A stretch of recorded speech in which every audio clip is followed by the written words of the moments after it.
This story is called Little Beaver and the Echo. Story by Amy MacDonald, illustrations by Sarah Fox Davies. Little Beaver and the Echo. Little Beaver lived all alone by the edge of a big pond. He didn't have any brothers. He didn't have any sisters. Worst of all, he didn't have any friends. One day, sitting by the side of the pond, he began to cry. He cried out loud. Then he cried out louder.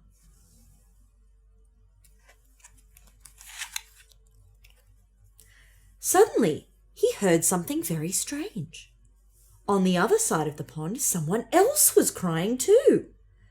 Little Beaver stopped crying and listened. The other crying stopped. Little Beaver was alone again.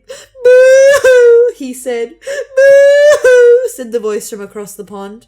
"Where?" said Little Beaver. "Where?" said the voice from across the pond. Little Beaver stopped crying.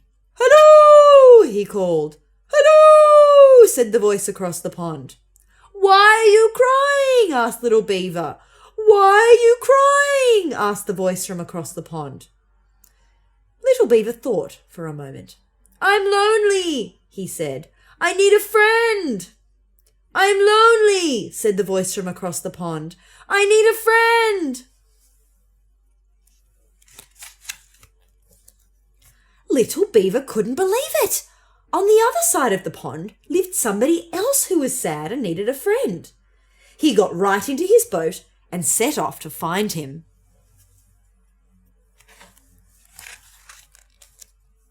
It was a big pond.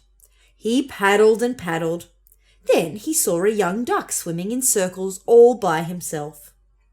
"I'm looking for someone who needs a friend," said Little Beaver. "Was it you who was crying?" "I do need a friend," said the duck, "but it wasn't me who was crying." "I'll be your friend," said Little Beaver. "Come with me." So the duck jumped into the boat.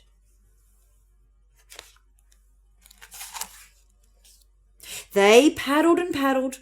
Then they saw a young otter sliding up and down the bank all by himself.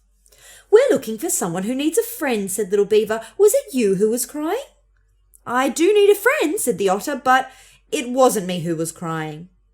"We'll be your friends," said Little Beaver and the duck. "Come with us." So the otter jumped into the boat.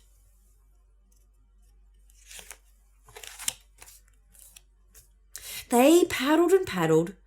Then they saw a young turtle sunning himself all alone on a rock. "We're looking for someone who needs a friend," said Little Beaver. "Was it you who was crying?" "I do need a friend," said the turtle, "but it wasn't me who was crying." "We'll be your friends," said Little Beaver and the duck and the otter. "Come with us."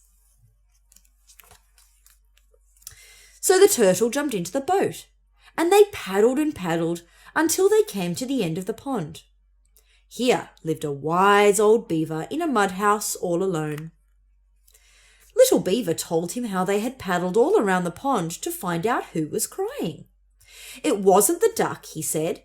It wasn't the otter, and it wasn't the turtle. Who was it?